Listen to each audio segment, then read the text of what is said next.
হরে কৃষ্ণ। তোমরা সকলে কেমন আছো আজকে? অনেক ধন্যবাদ, তোমরা অনেকেই সময় মতো এসে গেছো। আমি দেখতে পাচ্ছি মহিলারা, মায়েরা খুব পাংচুয়াল। অবশ্য তোমাদের নিশ্চয়ই এই দিকে যারা বসে আছো পুরুষেরা, তোমাদের অনেকের হয়তো নানা রকম দায়িত্ব আছে, অফিস আছে, কাজ আছে, সেই জন্য সময় মতো আসতে পারেনি। যাই হোক, হ্যাঁ, তবে এটা একটা অত্যন্ত আনন্দের বিষয় যে মায়েরা তাদের সময়ের খুব সুন্দর সদুপযোগ করছে। হরে কৃষ্ণ। তো আমরা তব কথামৃতম, হ্যাঁ, গোপী গীত দিয়ে শুরু করব। Just project it on the screen. তোমাদের সকলের জানাই আছে, কার কার কণ্ঠস্থ আছে তব কথামৃতমের এই জায়গাটাকে আমি গাইছি? আচ্ছা, very good.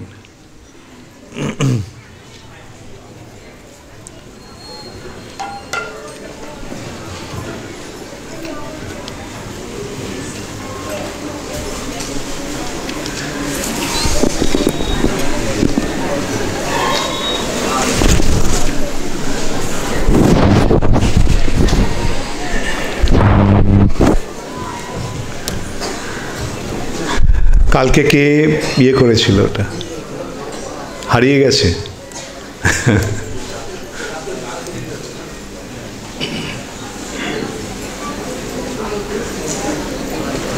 Oh, Krishna Krishna, did you set it up? Or he knows it? Okay. Okay, very good.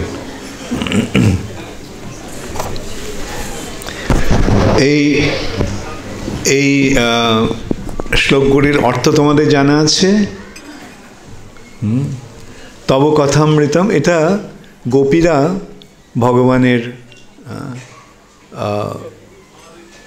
ভগবানের মহিমা কীর্তন করছে বলা যায়। রাসলীলা থেকে হঠাৎ কৃষ্ণ অন্তর্হিত হয়ে যান, চলে গেলেন। তখন গোপীরা কৃষ্ণকে খুঁজছে, খুঁজতে খুঁজতে যমুনার তীরে এসে তারা তাদের অন্তরের মনোভাব ব্যক্ত করছেন এই শ্লোকগুলির মাধ্যমে, যেটিকে বলা হয় গোপী গীত, গোপীদের সঙ্গীত। তারা এইভাবে, এই নবম শ্লোকটিতে বলা হচ্ছে, হে ভগবান, হে কৃষ্ণ, তোমার কথারূপ অমৃত এই দুঃখ দুর্দশাগ্রস্ত জীবনের অবসান, আমি দুঃখ দুর্দশার নিবৃত্তি করে। তোমার কথা শুনলে দুঃখ দুর্দশা দূর হয়ে যায়। তোমরা গাও না, সংসার দাবা নললিঢ লোকা। এই সংসারটা কীরকম? সংসারটা কি একটা খুব আনন্দের জায়গা? আসলে এটা কি যায়, কীরকম? দাবানল, হ্যাঁ, দাবানল, সংসার দাবা নললিঢ লোকা। তো সেই যে সংসার দাবানলে আমরা জ্বলছি, দুঃখ দুর্দশা ভোগ করছি, তার সমাপ্তি হয়, তার অবসান হয় যখন আমরা ভগবানের কথা, ভগবানের কথা কি, ভগবান যে কথাটি বলেছেন এবং ভগবান সম্বন্ধে যে কথা বলা হয়েছে। হ্যাঁ, ভগবান যে কথাটি বলেছেন সেটি কি? সেটি ভগবদ গীতা। আর ভগবান সম্বন্ধে যে কথাগুলি বলা হয়েছে সেটি হচ্ছে শ্রীমদ্ ভাগবতম। তো এই ভগবদ গীতা এবং শ্রীমদ্ ভাগবতের বাণী অনুসারে যদি আমরা চলি, তাহলে আমাদের দুঃখ দুর্দশার অবসান হবে, দুঃখ দুর্দশার নিবৃত্তি হবে। তব কথামৃতম তপ্ত জীবনম। আর এই ভগবানের কথা কারা প্রচার করে, ভগবানের মহিমা কারা কীর্তন করে? কবি। কবি মানে যারা অত্যন্ত বিচক্ষণ, বুদ্ধিমান, মেধাবী এবং তত্ত্বদ্রষ্টা। যেমন ব্রহ্মা হচ্ছেন আদি কবি, নারদ হচ্ছেন কবি, সুখদেব গোস্বামী হচ্ছেন কবি, এরাই প্রকৃত কবি। যারা ওই শব্দে শব্দে জুড়ে কতগুলো কথার সৃষ্টি করে তারা কবি নয়। যারা তত্ত্বজ্ঞান প্রকাশ করেন তারাই হচ্ছেন কবি। কবিভীর ঈরিতম, কবিরাই, মহান ব্যক্তিরাই, মহাপুরুষেরাই ভগবানের বাণী প্রচার করেন। কলমশাপহম, আর এই বাণী শ্রবণ করলে আমাদের হৃদয়ের সমস্ত কলুষ, আমাদের হৃদয়ের সমস্ত আবর্জনা দূর হয়ে যায়। কলমশাপহম শ্রবণ মঙ্গলম, এই শ্রবণের ফলে মঙ্গল বিধান হয়, আমাদের জীবন মঙ্গলময় হয়ে ওঠে। শ্রবণ মঙ্গলম শ্রীমদাততম, শ্রী মানে ঐশ্বর্য, সমস্ত ঐশ্বর্য এই ভগবানের কথার শ্রবণের মাধ্যমে লাভ হয়। আর ভুবি গৃণন্তি, যারা ভগবানের বাণী সারা পৃথিবী জুড়ে প্রচার করে, ভূরিদা জানা, তারাই হচ্ছেন প্রকৃত ভূরিদা বা প্রকৃত মহান দাতা। ভূরি মানে বিশাল, আর দা মানে দান। সেই প্রকৃত দাতাকে প্রকৃত মহাবদান্ন, মহাবদান্ন, মহাপ্রভুকে বলা হচ্ছে নমো মহাবদান্নায়। তিনি মহান বস্তুটি দান করছেন, সেটি কি? ভগবত ভক্তি। অতএব যারাই ভগবানের বাণী প্রচার করে তারাই হচ্ছে প্রকৃত দাতা। ভুবি গৃণন্তি যে ভূরিদা জানা। এখন সেই সূত্রে আমরা দেখতে পাই এই সারা পৃথিবী জুড়ে কে ভগবানের বাণী প্রচার করেছেন? শিল প্রভুপাদ। তাহলে সেই সূত্রে আমরা বলতে পারি না যে এই কবিতাটি, এই শ্লোকটি শিল প্রভুপাদের উদ্দেশ্যে যেন বর্ণিত হয়েছে। গোপীরা প্রভুপাদের সম্বন্ধে এই গানটি গেয়েছেন, মহাপ্রভুর এই শ্লোকটির ভূয়সী প্রশংসা করেছেন। কেন? তার মাধ্যমে আমরা দেখতে পাচ্ছি যে প্রভুপাদের মহিমা কীর্তিত হয়েছে। ভুবি গৃণন্তি যে ভূরিদা জানা। তাই জন্য আমরা এই শ্লোকটা প্রথমে গাই, তারপরে প্রথম 3-4টি শ্লোক আমরা গাই। তো তোমরা গাইবে? গাইতে ভালো লাগছে? ওকে। হরে কৃষ্ণ। কালকে আমরা কৃষ্ণের ননী চুরির কথা আলোচনা করেছিলাম, মনে আছে তো? কি করেছিল কৃষ্ণ? হ্যাঁ, ননী চুরি করছিল, আর সেই জন্য গোপীরা এসে অভিযোগ করেছে যশোদা মায়ের কাছে। মা যশোদা বুঝতে পারলো না কেন কৃষ্ণ, মা যশোদা দেখছি কৃষ্ণ তো সবসময় আমার সঙ্গে ছিল, কখনো গেল, কখনো এগুলো করলো। কৃষ্ণের পক্ষে এক সময় দুই জায়গায় থাকা সম্ভব? হ্যাঁ, ভেরি গুড। কৃষ্ণ মা যশোদার সঙ্গে আছেন, আবার এদিকে ননীও চুরি করেছে। এখন মা যশোদা বুঝতে পারছে না কৃষ্ণ তো আমার কাছে ছিল, তাহলে কখন গিয়ে করলো। তখন কি করলো? মা যশোদা ভাবলো যে এরা সকলে অভিযোগ করছে, নিশ্চয়ই এর পেছনে কিছু সত্যতা আছে, না তো কেন অভিযোগ করছে এইভাবে? কৃষ্ণ নিশ্চয়ই যায় ওদের বাড়িতে চুরি করতে। তো মা যশোদা ভাবছে কেন চুরি করে, আমার বাড়িতে কি মাখন ননীর অভাব আছে? হ্যাঁ, 90 লক্ষ গরু, সুতরাং ওই বাড়িতে ননীর অভাব কি থাকতে পারে? তো তবু কেন যায় কৃষ্ণ ওদের অন্য বাড়িতে চুরি করতে? আমার বাড়িতে তো সব আছে। মা যশোদা এটা বুঝতে পারছেন না, কেন কৃষ্ণ অন্যের বাড়িতে চুরি করতে যায়। তখন মা যশোদা ভাবছে যে কৃষ্ণ হয়তো আমার যে ননীটা ওটা অতটা ভালো নয়, তাই কৃষ্ণের পছন্দ হয় না, কৃষ্ণ অন্যের বাড়িতে গিয়ে চুরি করে খায়। তো মা যশোদা ঠিক করলো আমি একবারে ফার্স্ট ক্লাস ননি বানাবো। হ্যাঁ, মা যশোদা সবচাইতে ভালো গরুটাকে চয়ন করেছেন, মনোনীত করেছেন, তাকে সবচাইতে ভালো ঘাস খাইয়েছেন, সেই দুধ দিয়ে তিনি ননি তৈরি করছেন। মাখন থেকে, দই থেকে মাখন তুলছেন। আর কিছু দই আবার, কিছু দুধ আবার একদিনে তো ইয়ে হয় না, দই হয় না, দইতে জাল দিয়ে পাততে হয়, তারপরে দই হয়। আর যে নতুন সাপ্লাই যে দুধটা এসছে সেটা উনুনে বসানো আছে, জাল দেওয়া হচ্ছে দুধটা। এমন সময় কৃষ্ণের বয়স তখন কত, কার মনে আছে? 4 বছর। কৃষ্ণ তখন এসছে, এসে মায়ের পা দুটো জড়িয়ে ধরেছে। তো মা যশোদা দেখে, মা যশোদা তখন হৃদয়টা স্নেহে আপ্লুত হয়েছে।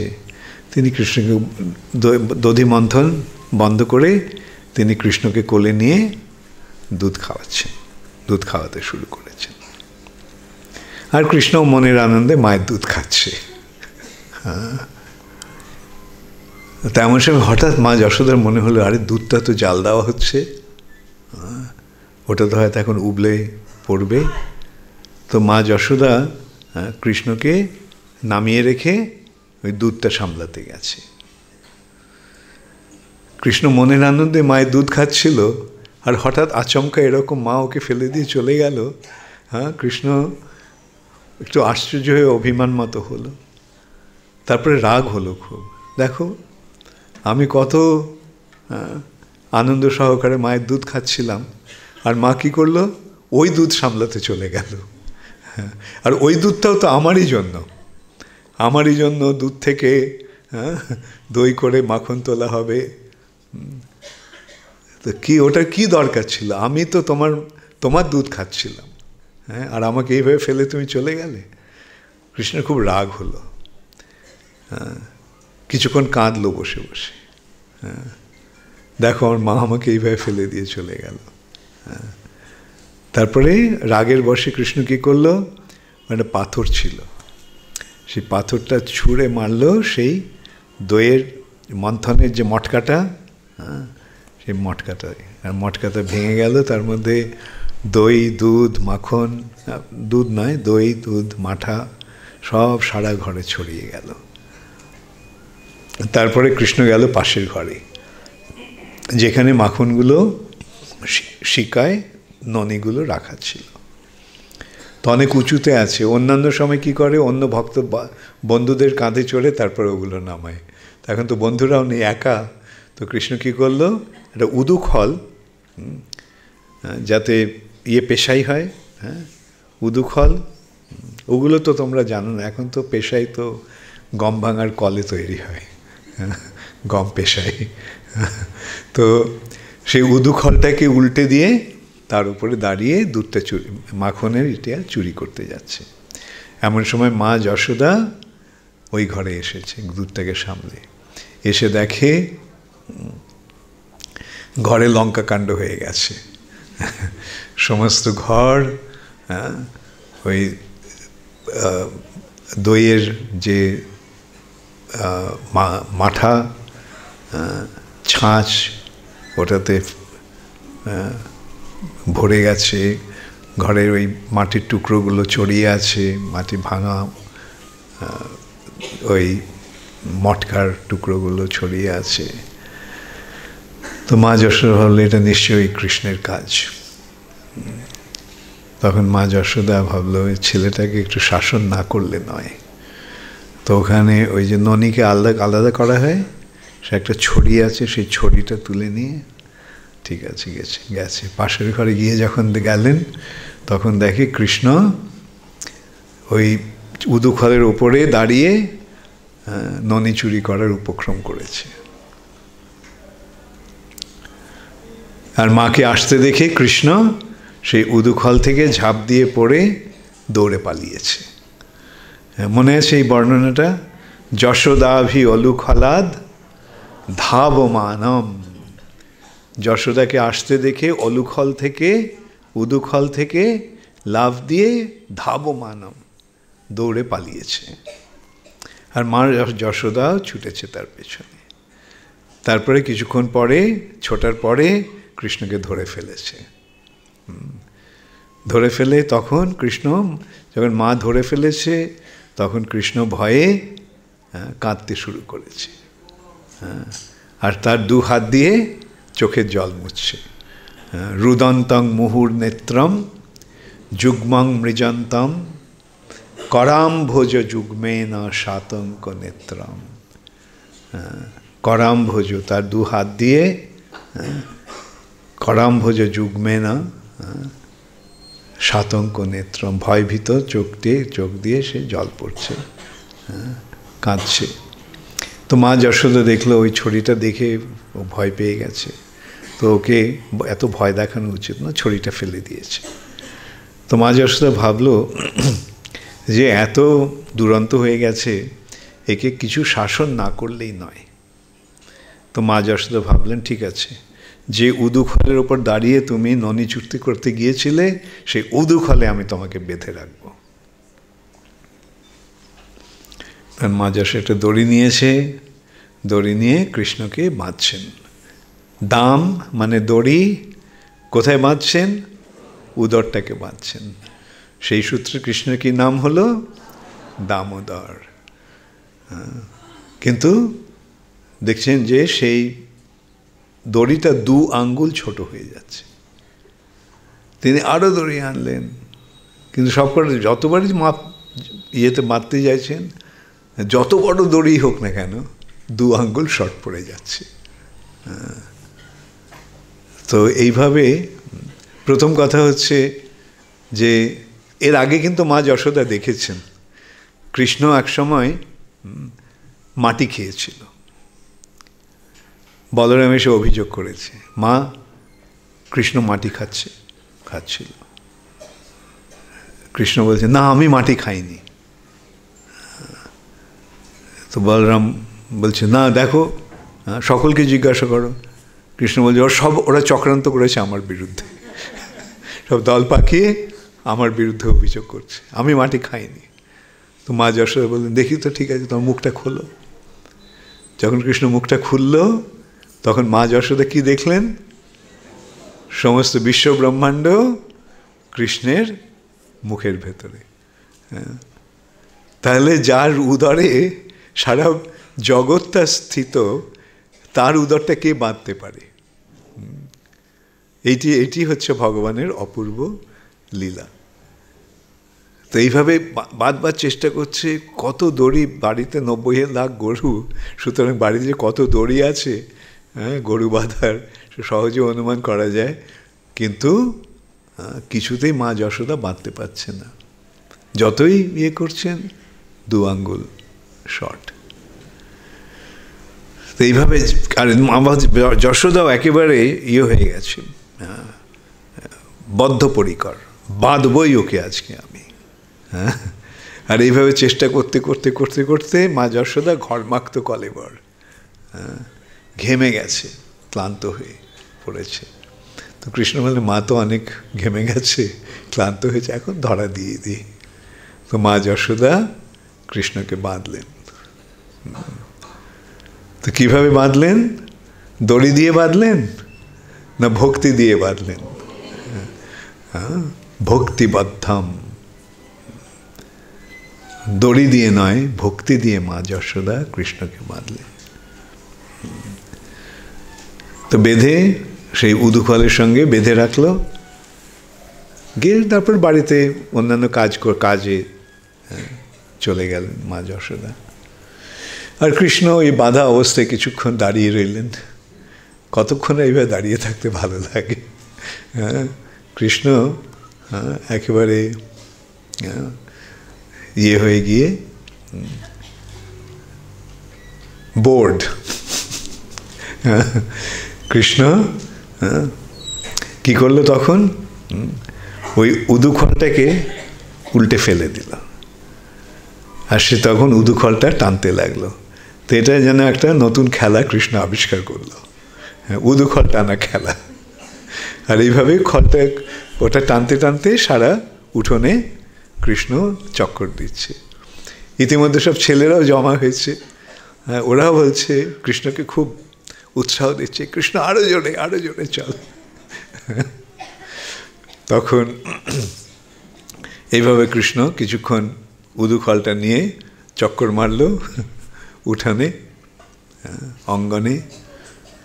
ওইখানে দুটো জমল অর্জুন গাছ ছিল, বিশাল অর্জুন গাছ।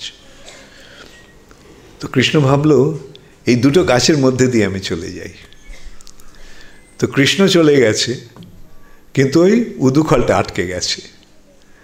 তো কৃষ্ণ টানার ফলে সেই গাছ দুটো উপড়ে পড়ে গেল। প্রচণ্ড শব্দ করে গাছ, মা যশোদা ছুটে এসছে, সকলে ছুটে এসছে, কি হলো। মা যশোদা দেখলেন কোনো ঝড় নেই, বায়ু নেই, বাতাস নেই, ঝঞ্ঝা নেই, কিভাবে গাছ দুটো উপড়ে পড়ে গেল। তখন ছেলেরা বলল, আর একটা মা যশোদার মনে তখন শঙ্কা, একটা ভয়, ছেলেটার কি হলো, হ্যাঁ, ওর তো গাছে এইরকম গাছটা পড়লো, ও তো এই আঘাত পায়নি। তো মা যশোদা দেখলেন যে কৃষ্ণ নিশ্চিন্ত ওই দুটো গাছের মাঝখানে বসে আছে, উদুখল বাঁধা অবস্থায়। তখন বাচ্চা ছেলেরা যারা ছিল, হ্যাঁ, তারা বলল কি হয়েছিল। বলে এইভাবে কৃষ্ণ খেলছিল, কৃষ্ণ যে দুটো জমল গাছের মধ্যে দিয়ে যখন গেল, যে ফাঁকটা আছে সে ফাঁকটা দিয়ে কৃষ্ণ গলে গেছে, কিন্তু ইয়েটা আটকে গেছে, উদুখলটা। আর ওই কৃষ্ণ যখন টানলো, গাছ দুটো পড়ে গেল। আর শুধু তাই নয়, গাছ দুটো পড়ার সঙ্গে সঙ্গে দুজন অপূর্ব সুন্দর, নানা অলঙ্কারে বিভূষিত দুজন ব্যক্তি সেখান থেকে বেরিয়ে এলো। এসে হাত জোড় করে তারা কৃষ্ণকে অনেক কিছু বলে তারপরে ওরা চলে গেল গগন মার্গে। সকলে ভাবলো, কেউ ভাবলো যে এই বাচ্চাগুলো কি সুন্দর গল্প তৈরি করতে শিখে গেছে। আবার কেউ ভাবলো যে কৃষ্ণের পক্ষে তো সবই সম্ভব, ছোটবেলা থেকেই দেখছি কৃষ্ণ সমস্ত অদ্ভুত সমস্ত কার্যকলাপ, এই কৃষ্ণ নিশ্চয়ই কোনো অসাধারণ ব্যক্তি, এই কৃষ্ণ হয়তো স্বর্গের কোনো দেবতা, এই কৃষ্ণ হয়তো স্বয়ং ভগবান নারায়ণ। এইভাবে তারা ভাবতে লাগলো। আর এই যে দুজন গাছ থেকে বেরোলো, তারা কে? তারা কুবেরের দুই পুত্র, নলকুবের আর মণিগ্রীব। তারা নারদ মুনির অভিশাপে গাছ হয়ে জন্মেছিল।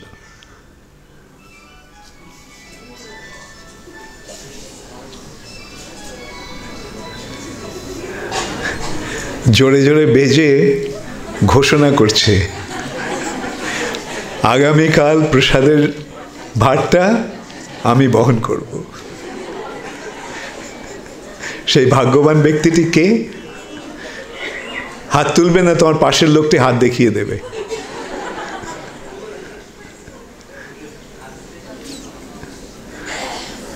তুমি হাত তুলেছ?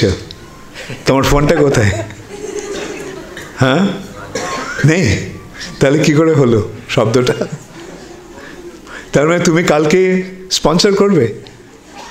আচ্ছা, তোমার মা কোথায়? মায়ের পারমিশন নিয়েছো? ঠিক আছে, তোমার ছেলে কি বলছে?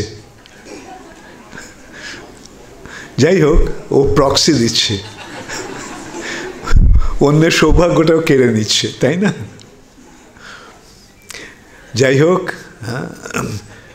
যদি স্পন্সর না করতে চাও তাহলে দয়া করে ফোনটা বন্ধ করে রেখো। আজকের দিনটা আমি মাফ করে দিলাম। হ্যাঁ, কালকে আমি বলবো যে তোমার পাশের লোক যদি না তোমাকে করে দেখিয়ে দেয়, তাহলে ওকে স্পন্সর করতে হবে।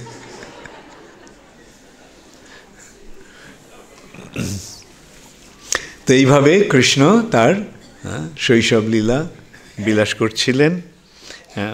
এই ছেলে দুটিকে কুবেরের দুই পুত্র, নলকুবের আর মণিগ্রীব। তারা কুবেরকে, কুবেরকে তোমাদের কার কার জানা আছে কুবেরকে?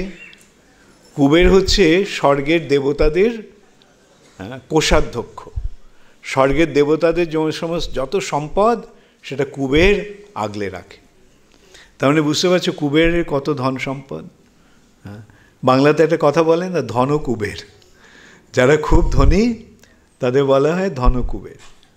কুবেরের মতো তার সম্পদ। অবশ্য কুবেরের তুলনায় তাদের সম্পদ কিছুই নয় সেই যেই জড়জগতে। যাই হোক, সেই সম্বন্ধে বলা হচ্ছে যে ধনী ব্যক্তির পুত্ররা যেরকম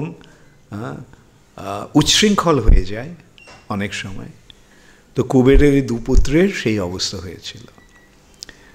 তারা নেশা করে উন্মত্ত হয়ে স্বর্গের অপ্সরাদের নিয়ে সরোবরে জলক্রীড়া করছিল। আর সেই সময় নারদ মুনি সেখানে এসেছিলেন।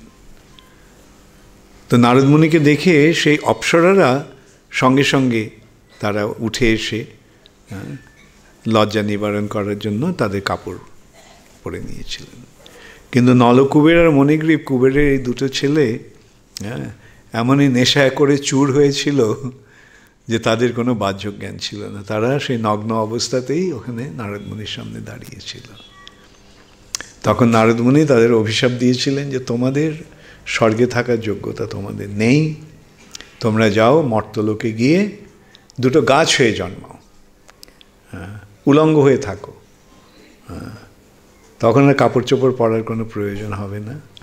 আর ওই ঝড় ঝঞ্ঝা রোদ বৃষ্টি সব সময় এইভাবে দাঁড়িয়ে থাকো। তখন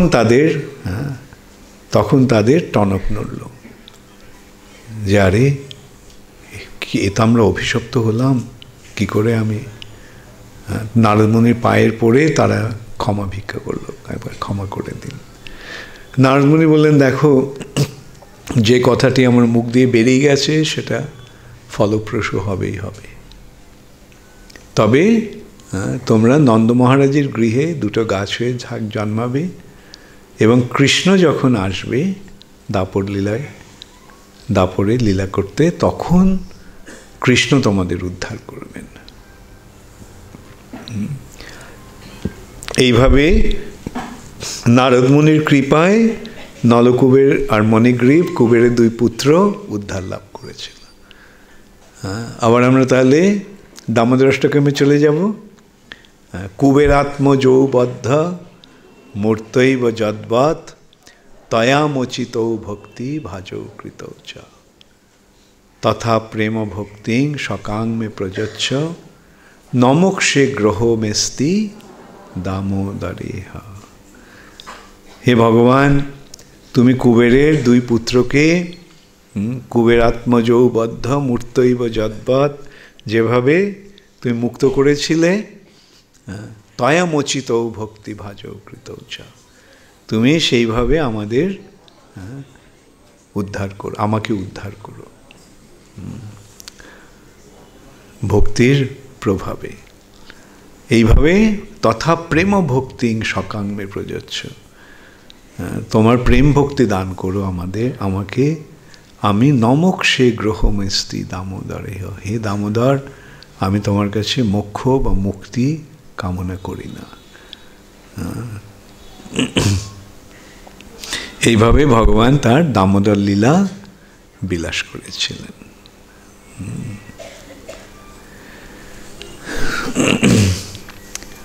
একদিন কৃষ্ণ আর গোপবালকেরা যমুনার তীরে গাভী চড়াচ্ছেন।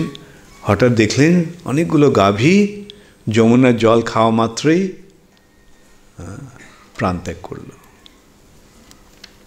কি হয়েছে? আরও দেখা গেল যে পাখিগুলো যে উড়ে যাচ্ছে, উড়ে যাওয়ার সময় ওগুলি ওই যমুনার ওপর দিয়ে ওড়ার সময় মরে যমুনার জলে পড়ে যাচ্ছে। যমুনায় কালীয় নাগ,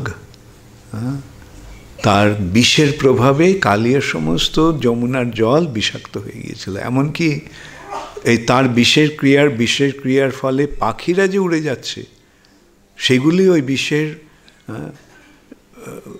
শ্বাস নেওয়ার ফলে তারাও মরে যাচ্ছে। এমনভাবে বিষাক্ত হয়েছে যমুনার জল। এটা কালিয়ের প্রভাবে। কৃষ্ণ ভাবলেন ঠিক আছে, তার দৃষ্টিপাতের দ্বারা তিনি সমস্ত যে সমস্ত গাভী এবং গোপাল প্রাণত্যাগ করেছিল তাদেরকে তিনি পুনরুজ্জীবিত করলেন। করে সেখানে একটা কদম্ব গাছ ছিল যমুনার পাড়ে, সেই কদম্ব গাছটিতে তিনি উঠলেন, উঠে যমুনার জলে ঝাঁপ দিলেন। ঝাঁপ দিয়ে যমুনায় সাঁতার কাটছেন, আলো করে, আলোড়ন করে,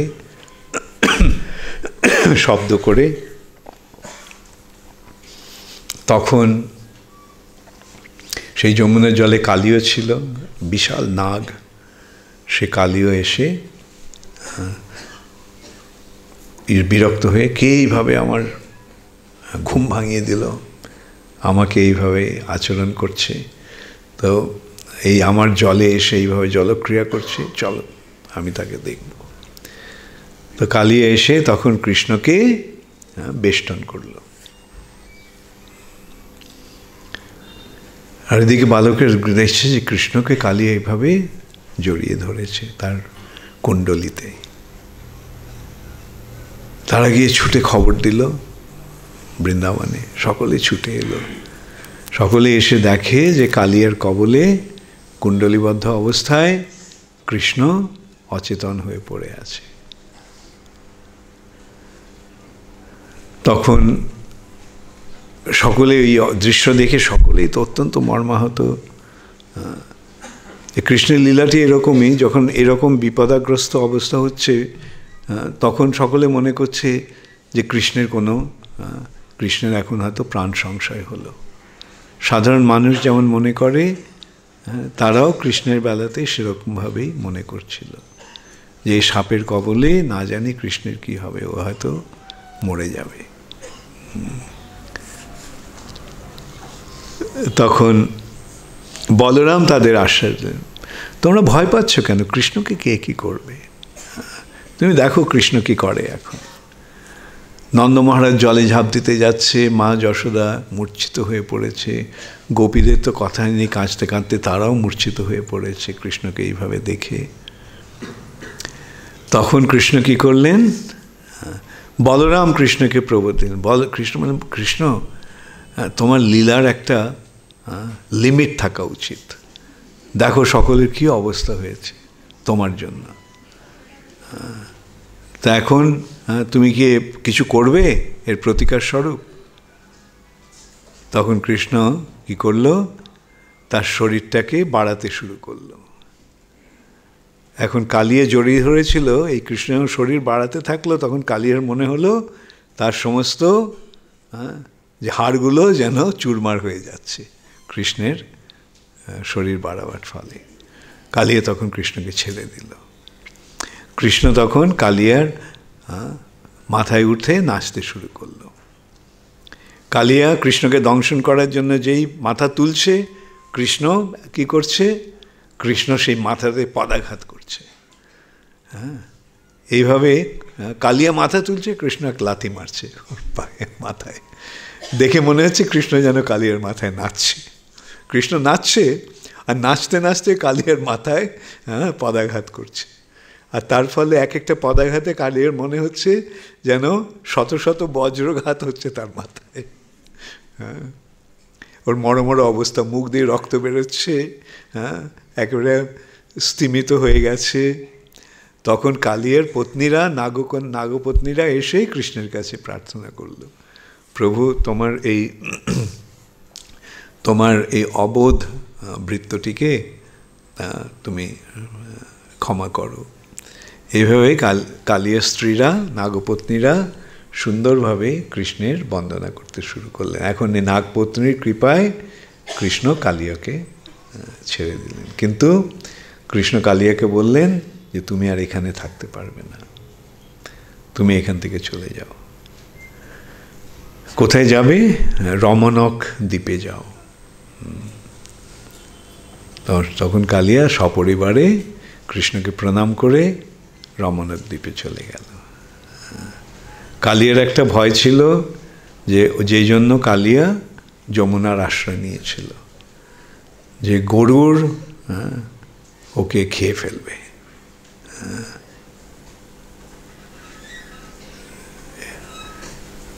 গরুরের সঙ্গে নাগরাজের একটা চুক্তি হয়েছিল। গরুরের খাদ্য কি? গরুর কিন্তু 4টে নিয়ম পালন করে না। এই মিট ইটিং ব্যাপারটা গরুরকে পালন করতে হয় না। এটা ভগবানের কাছে গরুর বর চেয়েছিল। গরুরের মা আর তার সতীন, বিনতা হচ্ছে গরুরের মা, আর তার কশ্যপের এক স্ত্রী হচ্ছে বিনতা, আরেক স্ত্রী হচ্ছে কদ্রু। কদ্রুর ছেলেরা হচ্ছে সাপ,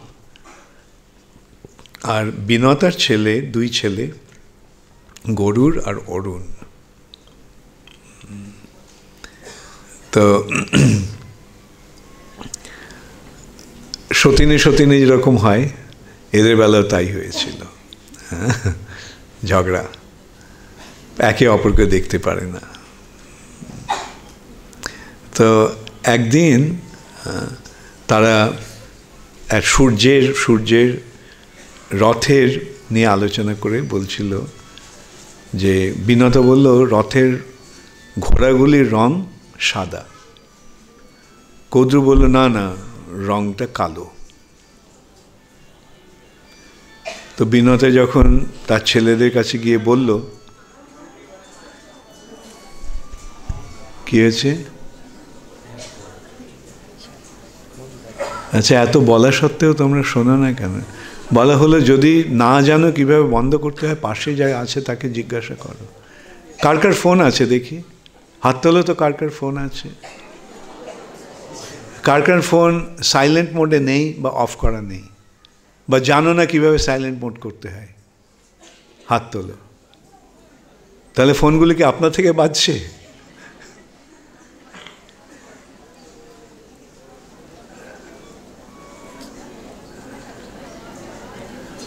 হ্যাঁ, যাই হোক, তোমরা একটু করো, এটা যে কথাগুলি বলা হয় সেগুলো শুনো।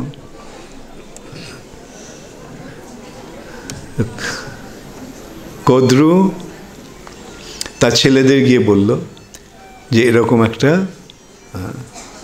হয়েছে, দ্বন্দ্ব হয়েছে, সূর্যের ঘোড়ার রং সাদা না কালো। কদ্রু বলল, আমি তো বলেছি সূর্যের ঘোড়ার রং কালো। তো সাপেরা তখন বলল, মা মস্ত বড় ভুল করেছ, সূর্যের ঘোড়ার রং সাদা। আর চুক্তি ছিল যে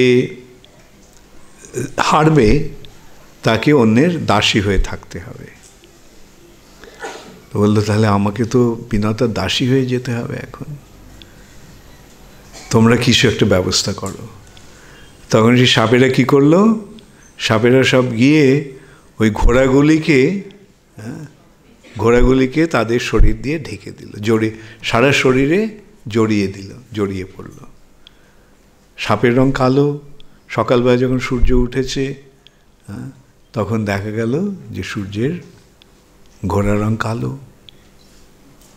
এই সূত্রে বিনতা কদ্রুর দাসী হলো।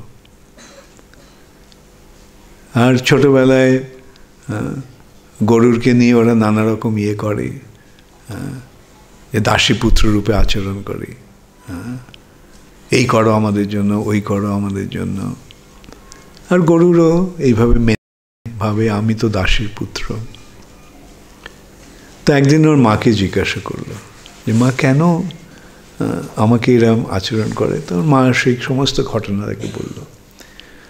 তো গরুর বলল, ঠিক আছে, তাহলে আমি গিয়ে ওদেরকে বলি কি করলে তারা তোমার দাসত্ব মোচন করবে, দাসিত্ব মোচন করবে। তখন তারা বলল, ঠিক আছে, তুমি যদি স্বর্গ থেকে আমাদের অমৃত এনে দিতে পারো তাহলে তোমার মায়ের দাসিত্ব মোচন হবে।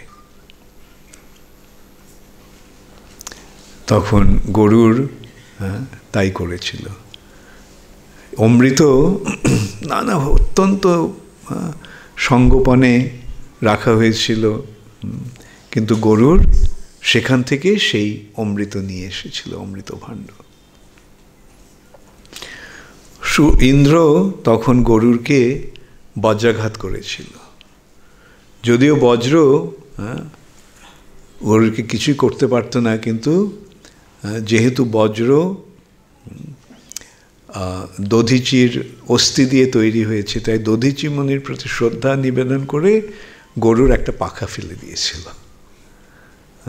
সেই বজ্রকে, সেই বজ্রটা সেই পাখাটিকে আঘাত করেছিল। মানে গরুর একটা পাখা, সেটাও বজ্রকে প্রতিহত করতে পারে। তো এইভাবে গরুর তার মায়ের দাসিত্ব মোচন করেছিল। এই সূত্রে এই যে তারা এইভাবে প্রতারণা করে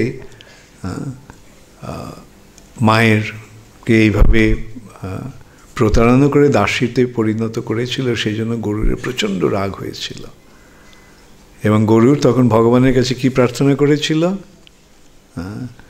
যে সাপ যেন আমার ভক্ষণ হয়। সাপ আমাদের আমার খাওয়ার হবে সাপ, আমি সাপ খাবো। ভগবানের ঠিক আছে। আর গরুরের শক্তির কথা কীরকম জানো তো? মনে আছে তোমাদের? যখন সমুদ্র মন্থনের জন্য যখন দেবতারা এবং দানবেরা সন্ধি স্থাপন করেছিল, তখন কিভাবে মন্থন হবে?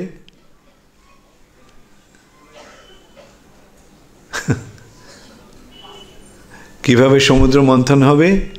মন্দার পর্বতকে মন্থন দণ্ড, বাসুকীকে মন্থন রজ্জু করে ক্ষীর সাগর মন্থন হবে।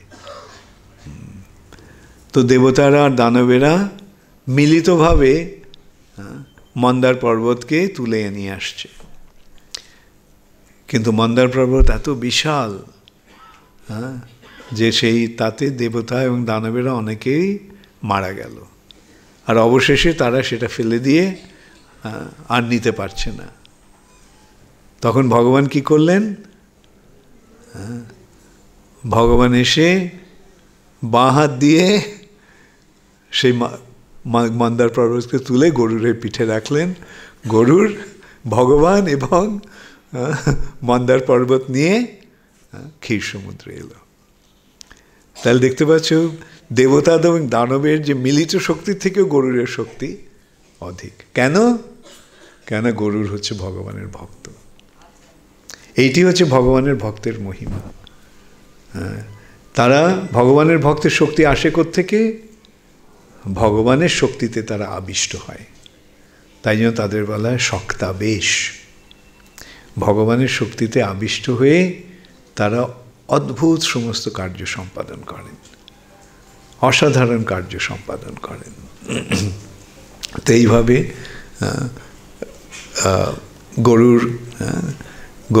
গরুরকে আমরা দেখতে পাচ্ছি। তা এখন গরুর সাপ খায়। তখন সাপেদের রাজা বাসুকি গরুরের সঙ্গে একটা চুক্তি করলো, তুমি এভাবে অকাতরে করো না, প্রতিদিন একটা সাপকে তোমার খাদ্যরূপে আমরা পাঠাবো। এখন কালিয়া এত তার ছিল, একদিন কালিয়ার পড়েছে, কালিয়ার পালা এসেছে, কালিয়াকে খাওয়া হবে। গরুর কালিয়াকে খাবে। আর তার অন্য যে সমস্ত খাদ্য সামগ্রী ছিল সেখানে কালিয়া কী করলো? সেগুলো খেতে শুরু করলো। ভাবলো গরুর আমাকে কি করবে। তো এই কালিয়ার সঙ্গে গরুরের যুদ্ধ হলো। সেই যুদ্ধে কালিয়া একেবারে অপদস্থ হয়ে সে পালিয়ে চলে এলো যমুনায়। ও জানতো যমুনায় একটা হ্রদ আছে যমুনার ভেতরে।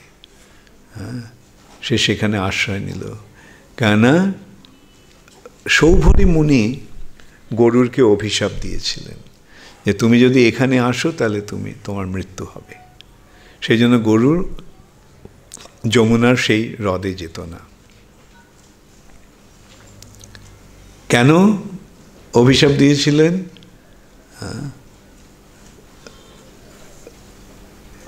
সৌভরী মুনি জলের নিচে গিয়ে তপস্যা করছিলেন, আর একদিন দেখে যে মাছেদের রাজা কে গরুর খেয়ে ফেলেছে। তখন তা দেখে সৌভরী মুনির অত্যন্ত করুণা হলো সেই মাছেদের, তারা কাঁদছে, মাছেদের রানী কাঁদছে, অন্য মাছেরা কাঁদছে, হায় আমাদের রাজাকে গরুর খেয়ে ফেলল। তখন সৌভরী মুনি গরুরকে অভিশাপ দিয়েছিলেন, যার যদি তুমি কখনো এখানে আসো তাহলে তোমার মৃত্যু হবে। তো কালিয়া সেটা জানতো। আচ্ছা, এই সূত্রে আরেকটি ঘটনাও ঘটল। যেহেতু এইভাবে সৌভরী মুনি বৈষ্ণব অপরাধ করলেও তার ফলে সৌভরী মুনির পতন হলো। সৌভরী মুনি যদিও হাজার হাজার বছর ধরে তপস্যা করছিলেন ওখানে, কিন্তু একটা মৎস্য মিথুনকে, পুরুষ মাছ আর স্ত্রী মাছেরকে যৌন ক্রিয়া লিপ্ত হতে দেখে তার মনে যৌন আবেদন এলো, কামভাব এলো, এবং সে সেখানকার রাজা মান্ধাতার কাছে গিয়ে বলল, আমি একটা প্রার্থনা আছে, আপনার কোনো কন্যাকে আমাকে দান করুন। এতদিন এত বছর জলের মধ্যে থাকার ফলে তার যে রূপটা কীরকম হয়েছিল সহজে অনুমান করা যায়। সেই এই বিভৎস রূপ। তো রাজা ভাবলো, একে আমি কিভাবে আমার মেয়ে রাজকন্যাকে দান করব। তো রাজা খুব বুদ্ধিমান ছিল। রাজা বলল, ঠিক আছে, আমার 50টা মেয়ে আছে, তার মধ্যে যে আপনাকে চাইবে সে আপনাকে তাকে আপনি বিয়ে করতে পারেন। তো সৌভরী মুনিও বুঝতে পারলো যে কি হয়েছে, কি ব্যাপার। ও বললো, ঠিক আছে। তার যোগের বলে সে এত সুন্দর একটা রূপ গ্রহণ করলো যে সেই 50টা মেয়ে দেখে মোহিত হয়ে গেছে, সকলেই তাকে বিয়ে করতে চায়। তো রাজা প্রতিশ্রুতি দিয়েছে, যে তোমাকে বিয়ে করতে চাইবে তুমি তাকে বিয়ে করতে পারবে। এইভাবে সৌভরী মুনি 50টি রাজকন্যাকে বিবাহ করেছিল। তো এইটি হচ্ছে বৈষ্ণব অপরাধের ফল। পরে অবশ্য বুঝতে পারে নিজের ভুল, তারপরে সেই সমস্ত রাজকন্যাদের ছেড়ে গিয়ে আবার সে তপস্যায় বসেছিল। তো এটি পেছনকার কাহিনী। তো কালিয়া এর গরুরের ভয়ে তো কৃষ্ণকে বলল, আমি তো গরুরের ভয়ে আমি তো ওখানে যেতে পারি না, ও তো এসে আমাকে খেয়ে ফেলবে, ও আমাকে, ওর সঙ্গে আমার শত্রুতা হয়েছে। কৃষ্ণ তখন প্রতিশ্রুতি দিলেন যে তোমার মাথায় যে আমার পায়ের ছাপ আছে তা দেখে গরু তোমাকে কিছু করবে না। এইভাবে ভগবানের এই লীলার মাধ্যমে সকলেরই মনস্কামনা পূর্ণ হয়ে গেল। তো এইভাবে ভগবান কালিয়া দমন করলেন। এখানে আরেকটা খুব সুন্দর ঘটনা আছে। এই ঘটনাটি অবশ্য শ্রীমদ্ ভাগবতে নেই, যে কিন্তু পরের ঘটনাটি আছে। কৃষ্ণ একদিন, কি হচ্ছে, কারো কি বাজছে না, বাইরে কোথাও বাজছে?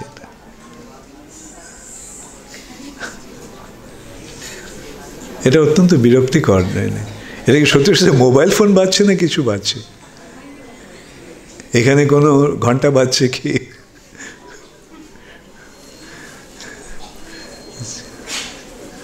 যাই হোক, তো কৃষ্ণ গোপসখারা সকালে খুব ভোজন করেছে, বনভোজন করেছে। তো ওরা একটা বনের মধ্যে ছিল। সেই তো তারা বলছে, কৃষ্ণ আমাদের তো খুব জল তেষ্টা পেয়েছে, যমুনা তো অনেক দূরে, কি করি আমরা? কৃষ্ণ বলল, ঠিক আছে, আমি দেখছি কি করা যায়। তো কৃষ্ণ তার বাঁশি বাজাতে শুরু করলো, আর সেই বাঁশির শব্দ শুনে সেখানকার সমস্ত পাথরগুলি গলে গেল, পাথরগুলি গলে জল হয়ে গেল। সেই জল একটা সরোবর সৃষ্টি করলো। সেখানে সঙ্গে সঙ্গে পদ্ম ফুল ফুটলো, রাজহংসেরা কেলি করতে শুরু করলো। তখন কৃষ্ণ বললো, দেখো কাছেই কোথাও জলাশয় আছে, গিয়ে ওখান থেকে জল খাও তোমরা।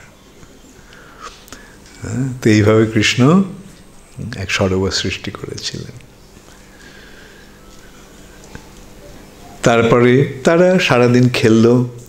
খেলার পরে তারা ভাবছে, কৃষ্ণকে বললো, কৃষ্ণ সকালে তো খুব খেয়েছি, কিন্তু এই যে এতক্ষণ খেলাধুলা করেছি পরিশ্রমের ফলে সব হজম হয়ে গেছে, এখন বাড়ি ফিরতে তো অনেক দেরি হবে, তো কি করি এখন বলো। কৃষ্ণ বলল, ঠিক আছে, কাছেই অঙ্গিরস মুনি যজ্ঞ করছে তার সমস্ত শিষ্য সাধকদের নিয়ে, তো তুমি সেখানে যাও, গিয়ে বলো যেখানে কৃষ্ণ বলরাম আছে, আমরা ক্ষুধার্ত হয়ে এসেছি, কৃষ্ণ বলরাম আমাদের পাঠিয়েছে এখান থেকে তোমাদের এখানে কিছু খাবার নেওয়ার জন্য। তোরা যখন সে কথা বলেছে, সেই ঋষি এবং ব্রাহ্মণেরা খুব হয়েছে, ক্রোধিত হয়ে বলছে, কি যজ্ঞ এখনো পূর্ণ হয়নি আর তোমরা এখন যজ্ঞের খেতে চাইছো? এই সমস্ত অশিক্ষিত গ্রাম্য বালক তোমরা জানো না। তো ওরা গিয়ে কৃষ্ণকে বলল সে কথা শুনে বলরাম একেবারে ক্রোধে অগ্নিশর্মা, বলছে, আমি এখনই গিয়ে ওদের পদাঘাতে সমস্ত ওদের যজ্ঞ পণ্ড করে সব কিছু আমি নিয়ে কেড়ে নেব, আর দেখি কে বাধা দেয় তোমাদের খেতে। তো কৃষ্ণ বললেন, বলরাম এভাবে ক্রোধিত হইও না, ব্রাহ্মণদের বিরুদ্ধে ক্রোধ করাটা ঠিক নয়, কেন ব্রাহ্মণদের অভিশাপে নানা রকম অমঙ্গল হতে পারে। এইভাবে যাই হোক কৃষ্ণ বলরামকে নিরস্ত করলো, করে গোপ শাখাদের বললেন যে ঠিক আছে, তোমরা যাও, ওই ব্রাহ্মণদের পত্নী যারা তাদের কাছে তোমরা যাও, গিয়ে বলো যে কৃষ্ণ বলরাম আমাদের পাঠিয়েছে তোমাদের কিছু আমাদের কিছু খাবার দিতে। তো ওরা সব ওই দ্বিজপত্নীরা রান্না করছিল নানা রকম যজ্ঞের আয়োজন করে, যজ্ঞের সামগ্রী রূপে। তো তারা যখন বলল যে কৃষ্ণ বলরাম আমাদের পাঠিয়েছে, শোনা মাত্রই, ও কৃষ্ণ বলরাম কোথায়, কৃষ্ণ বলরাম এখানে, চলো চলো, আর এই খাবার চলো সব নিয়ে আমরা কৃষ্ণ বলরামের কাছে যাই, কৃষ্ণ খাওয়ার চেয়েছে ওর সখাদের জন্য।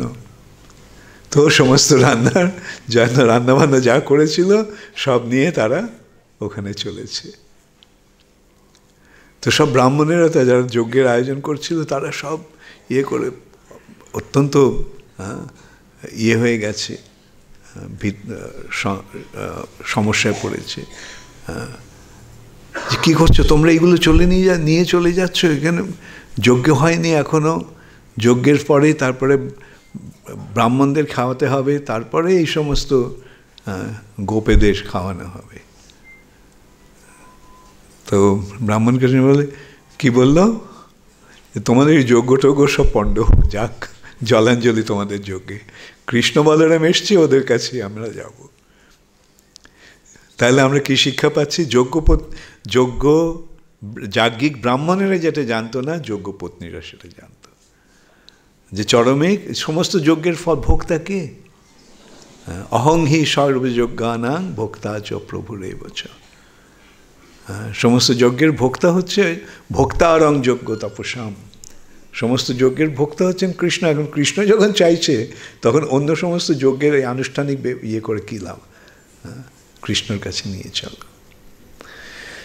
তো এইভাবে যজ্ঞপত্নীরা সমস্ত খাবার নিয়ে কৃষ্ণের কাছে এলো।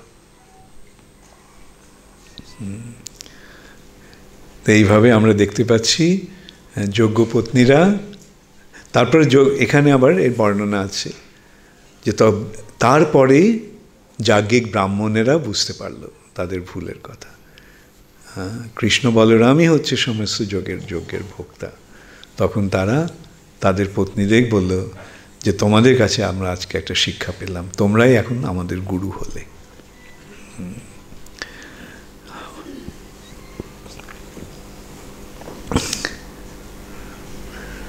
বলরাম আচ্ছা একদিন এরকম আরেক দিন এই গোপ সখারা কৃষ্ণকে বলছে কৃষ্ণ খুব খিদে পেয়েছে। তো আর কেউ বললো যে এখানে কাছে একটা তালবন আছে, সেখানে অনেক তাল ফল ফুলে রয়েছে, চলো আমরা ওখানে গিয়ে তাল খাই। তো আরেকজন বললো না না ওখানে যেও না, ওখানে ধেনুকাসুর আছে, ওখানে যে যায় ধেনুকাসুর তাদের মেরে ফেলে। তো বলরাম বলল কে ধেনুকাসুর? ধেনুকাসুরের ভয়ে আমরা যাবো না তালবন, চলো তো দেখি। তো সকলের সমস্ত গোপসকরা বলছে হ্যাঁ চলো চলো। বলরাম বলছে আমাদের ভয় কি? ওরা সব গেছে। বলরাম গিয়ে ওই তাল বনে সমস্ত তাল গাছগুলি তাল ফলে ভরেছিল, পাকা তাল ফল, তার সুন্দর গন্ধ চারদিকে আমোদিত করছে। আর বলরাম গিয়ে সেই গাছগুলি ঝাঁকাতে শুরু করলো এবং তখন তাল ফলগুলি ঝাঁকা করতে শুরু করলো। এখন এই যে আওয়াজ হলো, সেই আওয়াজের ফলে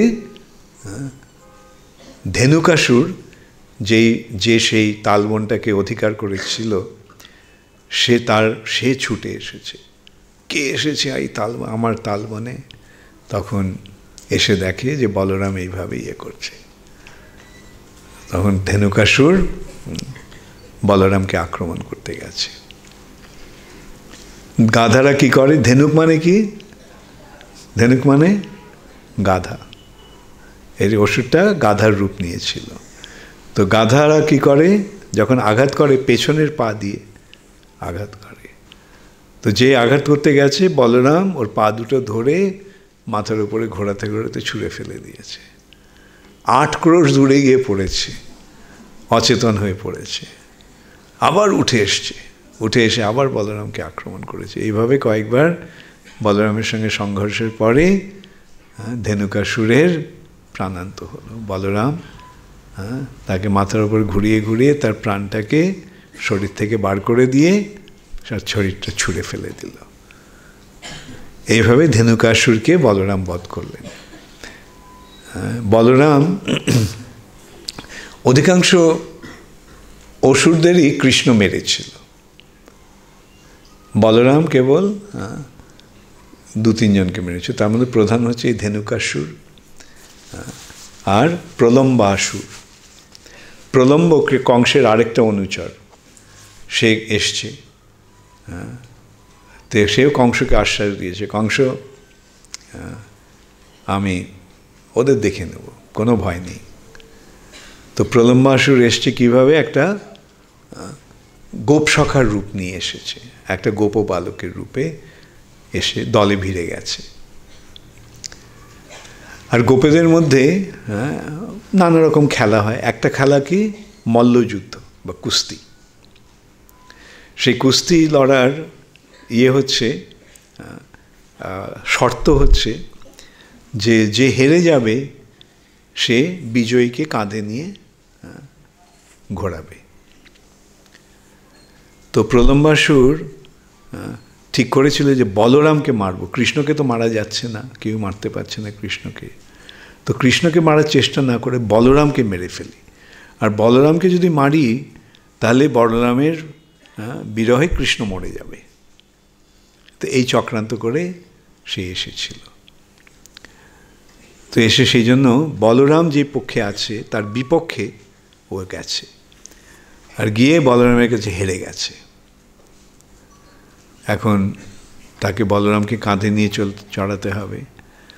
তো সে কাঁধে নিয়ে কি করেছে? ভেবেছে যে ওখান থেকে দৌড়ে চলে যাবে অনেক দূরে, সেখানে গিয়ে বলরামকে মেরে ফেলবে। আর বলরামকে কাঁধে নিয়ে সে যখন দৌড়চ্ছে তখন তার সেই বিশাল অসুরের রূপটা প্রকাশ পেয়েছে। তখন বলরাম দেখছি, আরে এ তো গোপসখা নয়, এ তো একটা অসুর, কংসের অনুচর। আচ্ছা ঠিক আছে, তুমি আমাকে মারবে? তো বলরাম ওই কাঁধে ছিল, তো কাঁধের ওপরে সে ওর মাথাতে কিল মারতে শুরু করেছে। আর কিল মারতে মারতে তার মাথাটা তার শরীরের ভেতরে ঢুকে গেছে। এইভাবে প্রলম্বাসুরকে বলরাম সংহার করলেন।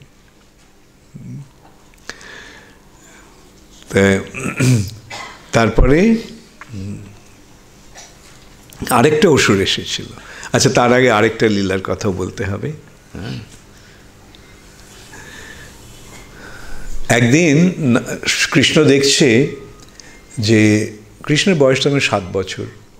কৃষ্ণ দেখছে যে সকলে খুব ব্যস্ত হয়ে নানা রকম সমস্ত আয়োজন করছে। যে তো কৃষ্ণ নন্দ মহারাজকে বলল তার বাবাকে, বাবা বাবা কি হচ্ছে আজকে, তোমরা সকলে কেন এত ব্যস্ত? নন্দ মহারাজ কৃষ্ণকে বলে, কৃষ্ণ আমরা খুব ব্যস্ত হয়ে আছি, আজকে নয়, পরে আমি তোমার সঙ্গে কথা বলবো।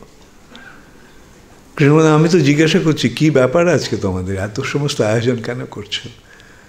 নন্দ মহারাজ জানেন বা দেখেছেন যে কৃষ্ণ যখন একটা প্রশ্ন করে তার পিছে 50টা প্রশ্নই আসে। হ্যাঁ, তো সেই জন্যই তিনি ইতস্তত করছেন যে কৃষ্ণ এখন নয়, পরে আমি তোমার সঙ্গে কথা বলব। তো কৃষ্ণ বলল যে আমি প্রশ্ন করছি, আমি অজ্ঞান, এখন আমি যদি এই উত্তরটা না পাই তাহলে তো আমি অজ্ঞ থেকে যাব, আর সকলে বলবে নন্দ মহারাজের পুত্র একটা মূর্খ। তো এভাবে কৃষ্ণ যুক্তি দিল। নন্দ মহারাজ বলে, ঠিক আছে ঠিক আছে, আমরা সবাই এখন ইন্দ্র পূজা করছি, ইন্দ্র পূজার আয়োজন করছি। বাবা তোমরা ইন্দ্র পূজা কেন করো? নন্দ মহারাজ ভাবলেন এই শুরু হলো।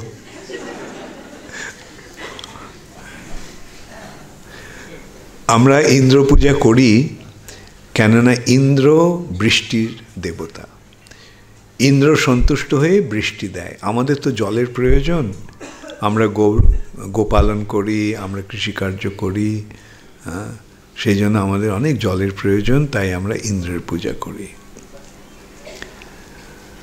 বাবা ইন্দ্রের পূজা করলেই কি ইন্দ্র বৃষ্টি দেয়? ইন্দ্র পূজার ফলে, ইন্দ্রকে পূজা করার ফলেই কি বৃষ্টি দেয়? হ্যাঁ হ্যাঁ ঠিক, ইন্দ্রকে ইন্দ্র সন্তুষ্ট হয়ে বৃষ্টি দেয়। আচ্ছা বাবা, সমুদ্রের মাঝখানে তো কেউ ইন্দ্র পূজা করে না,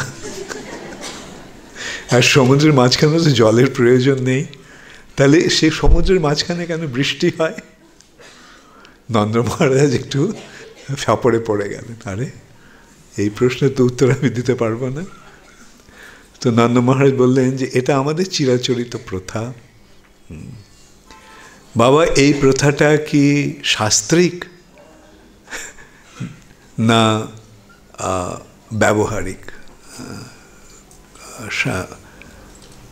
নন্দ মহারাজ বলতে, না এটা আমরা চিরকাল করে আসছি, আমাদের পূর্বপুরুষেরা করে আসছে, তাই আমরা করছি। বাবা তুমি তো বললে যে আমরা গোচারণ করি, আমরা গোপাল, সেই জন্য আমাদের গরুগুলিকে দেখার জন্য জলের প্রয়োজন হয়। তো দেখো এই যে গোবর্ধন পর্বত, এই গোবর্ধন এর প্রভাবেই কিন্তু গো বর্ধিত হচ্ছে, ইন্দ্রের প্রভাবে নয়। তো চলো আমরা গিয়ে গোবর্ধনের পূজা করি। এই যে সমস্ত আয়োজন তোমরা করেছ, ইন্দ্রের জন্য না করে আমরা গোবর্ধনের পূজা করব। তো নন্দ মহারাজ কৃষ্ণ যা বলে, যদিও 7 বছরের শিশু, কৃষ্ণ যা বলে কেন দেখতে পান যে কৃষ্ণ এত পণ্ডিত, এত বিচক্ষণ, যা বলে সব একেবারে পুঙ্খানুপুঙ্খ সত্য। তো তুমি বললেন ঠিক আছে। নন্দ মহারাজ সকলকে ডাকলেন, এসে ওদেরকেও বললেন দেখো আমরা গোপালক, এবং এই যে গোবর্ধন, এই গোবর্ধনের কৃপাতে কিন্তু আমাদের গো পালন হচ্ছে। এবং গোকুল বর্ধিত হচ্ছে। তো কৃষ্ণ বলছে যে ইন্দ্র পূজা করার দরকার নেই, হ্যাঁ, সেই ইন্দ্র পূজার সামগ্রী নিয়ে আমরা যেন গো পূজা করি। তো সকলে বললো হ্যাঁ হ্যাঁ এটা ঠিক কথা, চলো আমরা সব গো পূজা করব, গোবর্ধন পূজা করব। তারা ওই সমস্ত সামগ্রী নিয়ে গেল গোবর্ধনকে দেওয়ার জন্য। সেই সমস্ত সামগ্রী দিয়ে একটা অন্নকূট হলো, একটা অন্নের পাহাড় তৈরি হলো। গোপাল চম্পুতে তার খুব সুন্দর দৃষ্টান্ত আছে। প্রথম কলা পাতা বেছানো হলো, তার উপরে রুটি স্তূপ করা হলো, সেই রুটির ওপরে পুরি, কচুরি, পরাঠা, হ্যাঁ, তারপরে নানা রকম অন্নজাত rice preparations, sweet rice, tamarind rice, dahi rice, এইভাবে সমস্ত অন্ন, তারপরে এইভাবে তো অন্নর কুটে করে তার মধ্যে সমস্ত শাক সবজি আয়োজন করা হলো, সমস্ত মিষ্টি, মন্ডা, মিঠাই। আর সেখান দিয়ে একটা ঝর্ণা বইছে, সেই ঝর্ণাটা দুধের, ঘিয়ের ঝর্ণা। আর সকলে দেখলো যে গোবর্ধন কৃষ্ণ হয়ে গেছে, একটা বিরাট কৃষ্ণ যার মাথাটা আকাশ স্পর্শ করছে, সে সেই খাবারগুলি নিয়ে মুখে দিচ্ছে। আরেকটা ছোট কৃষ্ণ, সে দাঁড়িয়ে কোমরে হাত দিয়ে দাঁড়িয়ে দাঁড়িয়ে দেখছে। একটা কৃষ্ণ খাচ্ছে, আরেকটা কৃষ্ণ দেখছে। তো এইভাবে গোবর্ধন খেলো, খেয়ে যখন সে ঢেউ তুলল, ঢেকুর তুলল, তখন সকলে সেই গোবর্ধনের প্রসাদ গ্রহণ করল। প্রসাদ গ্রহণ করার পরে তারা সব গোবর্ধন প্রদক্ষিণ করল। এদিকে ইন্দ্র সেজেগুজে বসে আছে, আজকে ওর ইন্দ্র পূজা করবে, সে পূজা গ্রহণের জন্য। পূজার তো কিছুই আসছে না। ইন্দ্র ভাবে কি ব্যাপার, আমার পূজা হচ্ছে না কেন? তো কেউ এসে খবর দিল যে এরা এই সমস্ত, যার আপনার পূজার জন্য যে সমস্ত আয়োজন করা হয়েছিল, সব আয়োজনগুলি একটা ওই পাহাড়টাকে, গোবর্ধন পাহাড়টাকে খাইয়ে দেওয়া হয়েছে।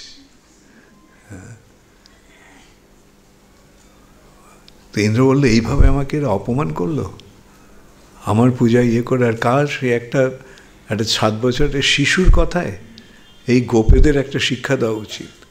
সে তখনই একটা সংবর্তক, যেটা প্রলয়কালীন যে বৃষ্টি মেঘ, তাকে ডাকলো, ডেকে বলল বৃন্দাবনকে ভাসিয়ে দাও, আর সঙ্গে ঝড় ঝঞ্ঝা এরাও যাবে তোমার সঙ্গে। তো হঠাৎ ব্রজবাসীরা দেখলো যে ঈশান কোণে থেকে হঠাৎ আকাশটা কালো হয়ে গেল, আর দ্রুত গতিতে সেই প্রচণ্ড মেঘগুলো এগিয়ে আসছে। তখন তারা ভয় পেয়ে কৃষ্ণের কাছে গিয়ে বলল যে কৃষ্ণ কৃষ্ণ রক্ষা করো, দেখো তোমার কথা শুনে আজকে আমরা ইন্দ্রকে এইভাবে ক্রোধান্বিত করলাম, তো এখন তুমি আমাদেরকে রক্ষা করো। কৃষ্ণ বললেন ঠিক আছে, কোনো ভয় নেই। বলে কৃষ্ণ তার বাঁ হাত দিয়ে গোবর্ধন পর্বতটা তুলে ধরল। গোবর্ধনের পরিধি দ্রষ্ক্রোশ, একটা বিরাট ছাতার মতো, আর সকলকে বলল তোমরা এসে এই পাহাড়ের নিচে থাকো। গোবর্ধন পর্বত তোলার ফলে যে একটা গর্ত হয়েছিল, ওরা কাছে এসে গিয়ে দেখলো একটা সুন্দর সিঁড়ি তার দিয়ে নেমে গেছে, আর গরুদের নামার জন্য একটা র্যাম্প বা সোজা পাটাতন। তো এইভাবে তারা নিচে নেমে গেল। আর এই যে কৃষ্ণের এই যে সম্বর্তক মেঘ এসে যে বাড়ি বর্ষণ করলো, তাতে ব্রজবাসীদের এবং ব্রজের কারো কোনো ক্ষতি হলো না। সকলে সেই গোবর্ধনের নিচে গিয়ে আশ্রয় নিল। সমস্ত গোপীরা তাদের যত সমস্ত গৃহপালিত পশু তাদের নিয়ে গোবর্ধনকে আশ্রয় করল। তখন এদিকে ইন্দ্র বজ্রকে বলল, বিদ্যুৎকে বলল যে বিদ্যুৎ যাও তো গিয়ে দেখে এসো তো কি অবস্থা।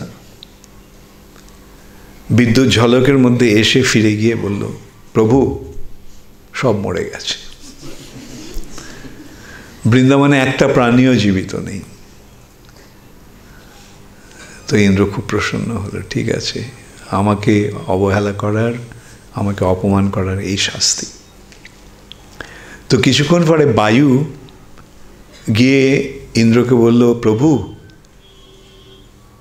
বিদ্যুৎ যে খবরটা এনেছে ওটা ঠিক নয়। তোমাকে দেওয়ার যে খাবারগুলো ছিল সেগুলো খেয়ে পাহাড়টা এত শক্তিশালী হয়ে গেছে যে উঠতে শুরু করেছে, আর সমস্ত গোপেরা তার নিচে গিয়ে আশ্রয় নিয়েছে।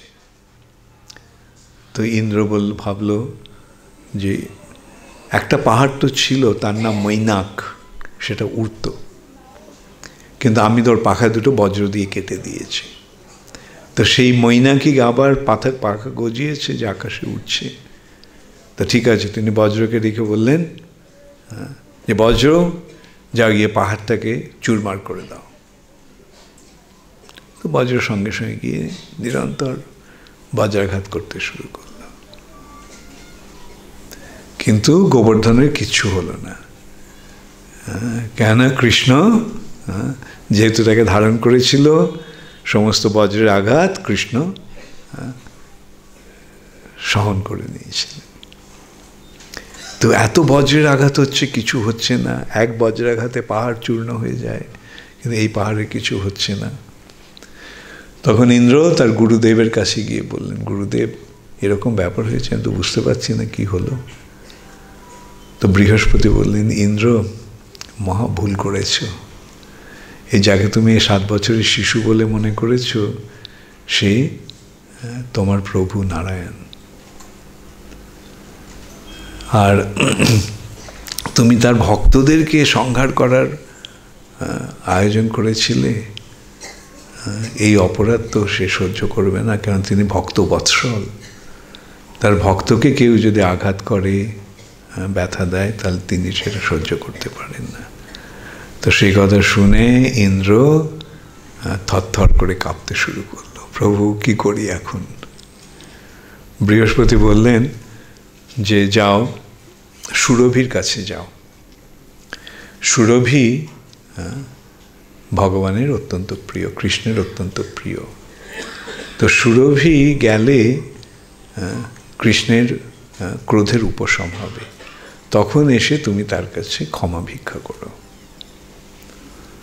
তখন ইন্দ্র সেটাই করল, সুরভির কাছে গিয়ে বলল। সুরভি বলল, হ্যাঁ হ্যাঁ নিশ্চয়ই আমি যাব। আর কৃষ্ণ সুরভির লেজটা ধরে সুরভির পেছনে লুকিয়ে থেকে সুরভির পেছনে কৃষ্ণের কাছে এলো। আর সুরভি তখন গোবর্ধনের চূড়ায় কৃষ্ণের মাথায় সেখানে তার দুধ দিয়ে কৃষ্ণকে অভিষেক করলেন। এখানে বর্ণনা আছে, সুরভি এত দুধ দিয়েছিল যে সমস্ত দুধগুলি বৃন্দাবনকে প্লাবিত করে সেগুলি যমুনার জলে পড়েছিল। যমুনার কালো জল দুধের প্রভাবে সাদা হয়ে গিয়েছিল সেই সময়। তো এইভাবে ভগবান যমুনার দ্বারা সুরভির দ্বারা অভিষিক্ত হওয়ায় তার ক্রোধের উপশম হলো। তখন ইন্দ্র সুরভির পেছন থেকে বেরিয়ে এসে ভগবানের পায়ে পড়ে তার কাছে ক্ষমা ভিক্ষা করল। এইভাবে গোবর্ধন লীলা ভগবান বিলাস করলেন।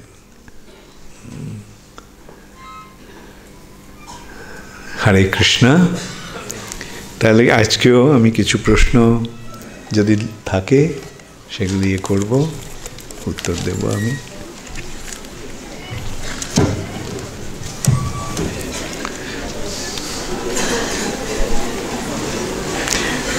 সুকণ্ঠী দেবী দাসী, সুকণ্ঠী কোথায়? ও আচ্ছা, তুমি বিরাট প্রশ্ন করেছ। হ্যাঁ,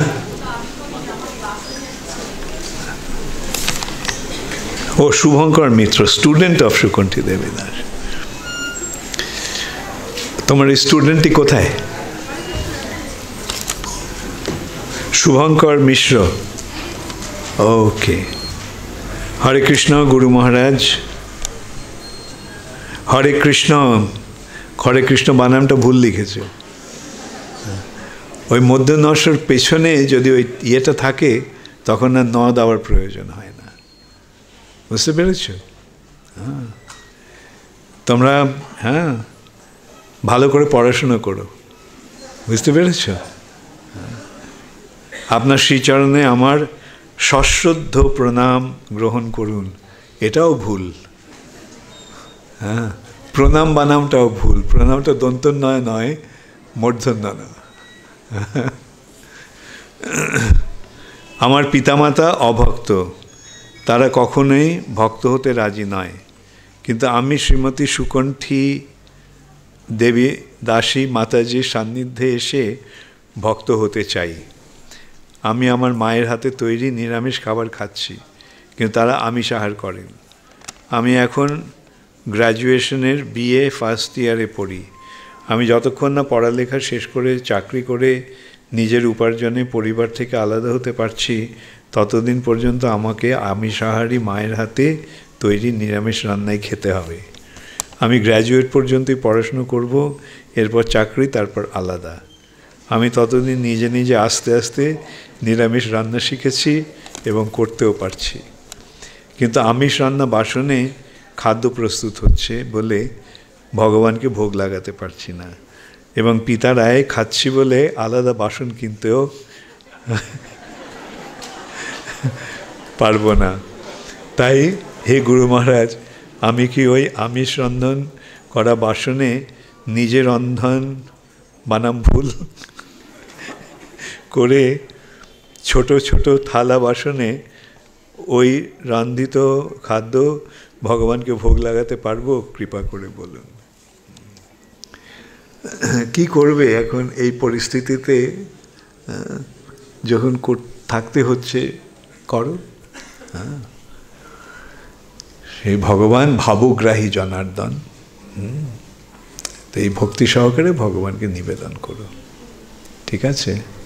আর যদি পারো কিছু পয়সা জমিয়ে বাসন কিনে নিও। হ্যাঁ, কটা পদ রান্না করো? হ্যাঁ, 4-5টা করো। আচ্ছা, কতক্ষণ লাগে? একসঙ্গে তো করো না, তাহলে দুটো পাত্র কিনে নিয়ে, হ্যাঁ, ওটা দুবারে রান্না করে নিয়ে 4টে আয়োজন হয়ে যাবে। হ্যাঁ, আর ওই দুটো বাসন সুকণ্ঠী মাতাজি তোমাকে দিয়ে দেবে, ঠিক আছে? ওকে,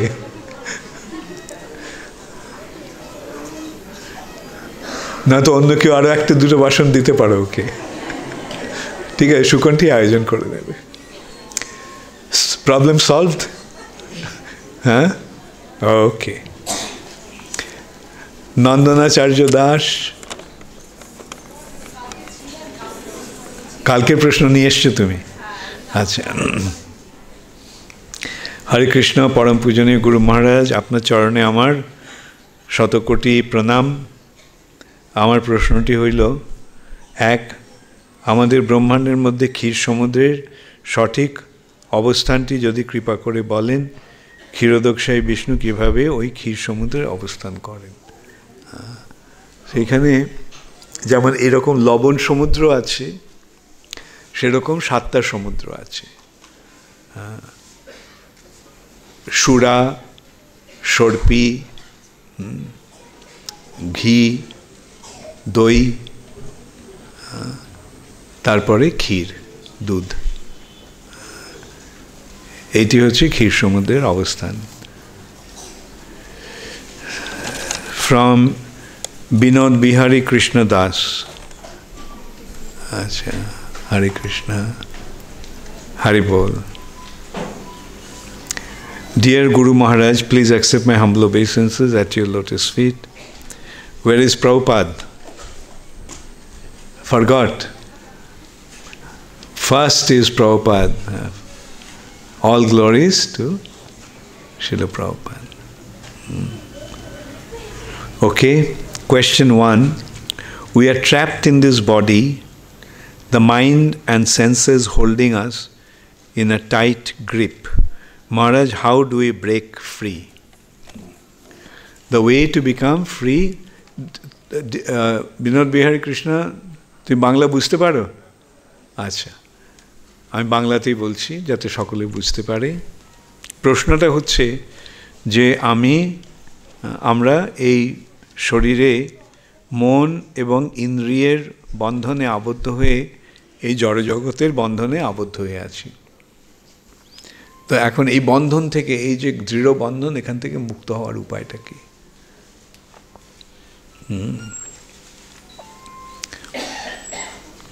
বন্ধন থেকে মুক্ত হওয়ার উপায় হচ্ছে ভগবানের নাম কীর্তন করা।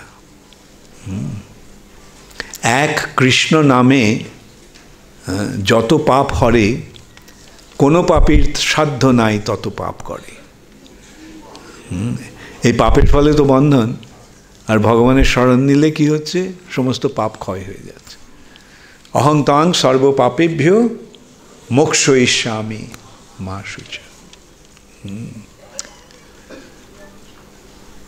কৃষ্ণের নাম, শুদ্ধ নামের আগে যে নামের আভাস, সেই আভাসেই মুক্তি লাভ হয়ে যায়। বুঝতে পেরেছ? কোটি জন্মে ব্রহ্মজ্ঞানে যেই মুক্তি নয়, শুধুমাত্র নামাভাসে সেই মুক্তি হয়। তাহলে নামের আভাসই মুক্তি হয়ে যাচ্ছে। তাহলে তুমি যে এই যে বন্ধন থেকে মুক্ত হওয়ার কথা বলছো, কিভাবে? আমি বলবো নাম করো, নামের আভাসের ফলে বন্ধন মুক্ত হয়ে যাবে। আর তারপর শুদ্ধ নাম হলে যে কি হবে সেটা তুমি কল্পনাও করতে পারো না, সেটা আমরা কেউই কল্পনা করতে পারি না। ঠিক আছে? অতএব নামাশ্রয় করি যতনে তুমি থাকো আপন কাজে। Alright, thank you. Hare Krishna. Binod Bihari Krishna Das. Hare Krishna.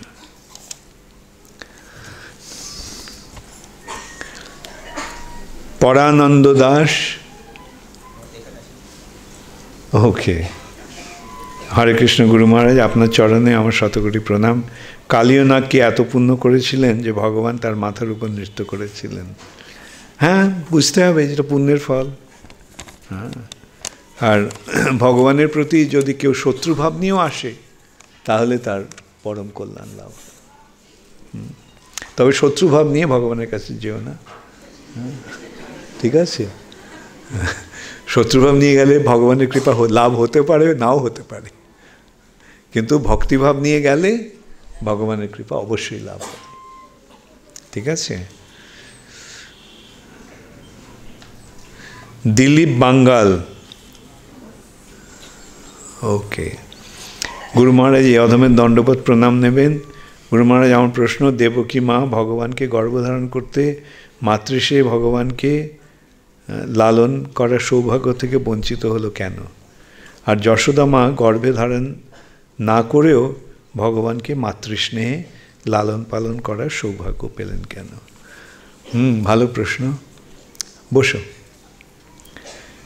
এটার বর্ণনা পুরাণে আছে।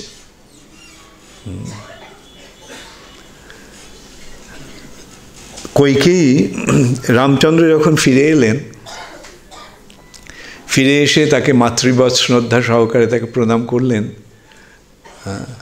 তখন কৈকেয়ীর অত্যন্ত অনুতাপ হয়েছিল যে আমার জন্য একে 14 বছর বনবাস করতে হলো। তো সেই অনুতাপের তিনি রামচন্দ্রের কাছে ক্ষমা চাইলেন যে আমাকে ক্ষমা করে দাও, আর আমি যেন তোমাকে পুত্ররূপে লাভ করতে পারি, এই আশীর্বাদ করো। তখন রামচন্দ্র বলেছিলেন, ঠিক আছে, আমি তোমার পুত্র হয়ে আসবো, কিন্তু তোমার দুধ খাবো না, তোমার স্তনপান করার এবং লালন পালন করার, আমাকে লালন পালন করার থেকে বঞ্চিত হবে, ঠিক আছে? আর এখানে শুভেন্দু বাবা, শ্রী শুভেন্দু বাবা বজবজ, তোমার শুভেন্দু বাবা? ও আচ্ছা, এখানে লেখাটা মনে হচ্ছে বাবা। গটাকে তুমি এমনভাবে লিখেছো যেন মনে হচ্ছে বয় আকার। ওকে, বাঘ, বাঘ নয়। ওকে। হরে কৃষ্ণ গুরু মহারাজ, আপনার চরণে অনন্ত কোটি প্রণাম। আমরা জগৎগুরু শিল প্রভুপাদের সৈনিক। কোন তিনটি কাজ করলে শিল প্রভুপাদ বেশি খুশি হবেন? প্রতিদিন 16 মালা জপ করো, 4টে নিয়ম পালন করো, আর প্রভুপাদের গ্রন্থাবলী পাঠ করে 3টে নয় 4টা কাজ করতে হবে, 5টা কাজ করতে হবে। ভক্ত সঙ্গ করো আর ভগবানের সেবা করো। ওগুলো বাদে এগুলোই আগে করো, প্রথমে করছো, আরো ভালো করে করো। মন্দির কর্তৃপক্ষের কাছে জিজ্ঞাসা করো, কোন মন্দিরে সেবা করছো তুমি?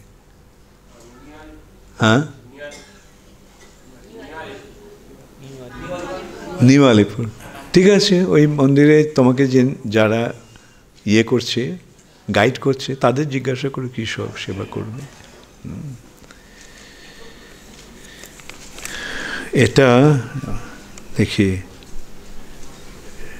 সাগ্নিক গাঙ্গুলি, ওকে। নৃসিংহের, এটা কি নৃসিংহের আসন কি ভগবান? কি ব্যাপার নৃসিংহ?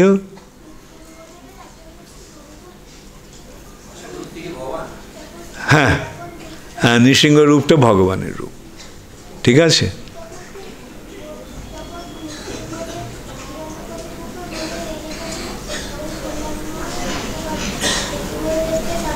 হ্যাঁ, না, নৃসিংহদেব বৈকুণ্ঠেও নৃসিংহদেব আছেন, ঠিক আছে, ওখান থেকে তিনি এসেছিলেন। ওকে, ঠিক আছে। কারণ যখন নৃসিংহদেবের হিরণ্যকশিপুকে মেরে রেগে গিয়েছিলেন, তখন প্রহ্লাদ একটা গান গেয়ে যখন নৃসিংহ মহান মহারাজকে শান্ত করেছিল, তখনই নৃসিংহদেব ভগবান হয়ে, না, ভগবান সবসময় ভগবান, বুঝতে পারলে? ভগবানকে ভগবান হতে হয় না। হ্যাঁ, ওকে। তোমার পাশে নবযোগেন্দ্র প্রভু বসে আছে, ওকে জিজ্ঞাসা করো।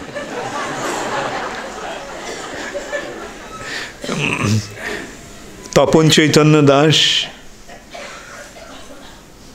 আচ্ছা।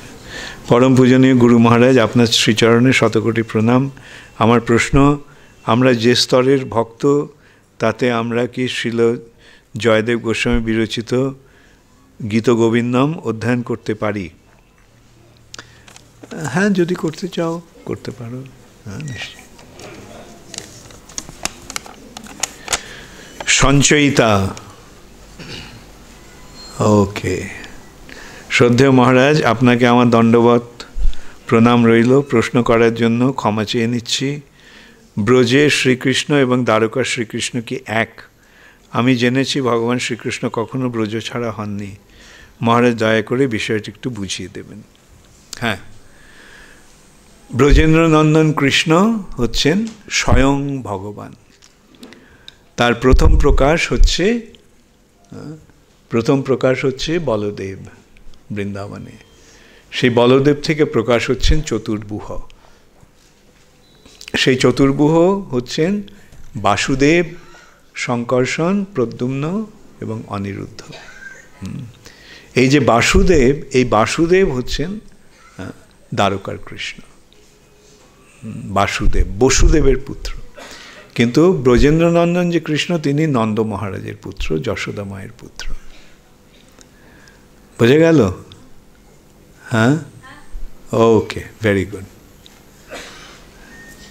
আর হ্যাঁ, শ্রীকৃষ্ণ কখনো ব্রজ ছেড়ে যান না। বৃন্দাবনং পরিত্যজ্য কুত্র কদাপি ন গচ্ছতি। বৃন্দাবন ত্যাগ করে তিনি কখনো কোথাও যান না। তাহলে প্রশ্ন হতে পারে যে তিনি কেন, তাহলে কিভাবে মথুরায় গেলেন? এটা আমি পরে ক্লাসে তোমাদের বলবো, ঠিক আছে? ওকে। প্রেমনিধি দাস, বেলঘড়িয়া। আচ্ছা, ওকে। হরে কৃষ্ণ। হরে কৃষ্ণ। গুরু মহারাজ, দণ্ডবোধ প্রণাম রইল আপনার শ্রীচরণে। মহারাজ, মৃত্যুর পর জীবের ভগবদ্ধাম প্রাপ্তির পূর্বে সূক্ষ্ম শরীরের স্বভাব কিরূপ হওয়া উচিত, কৃপা বর্ণনা করবেন।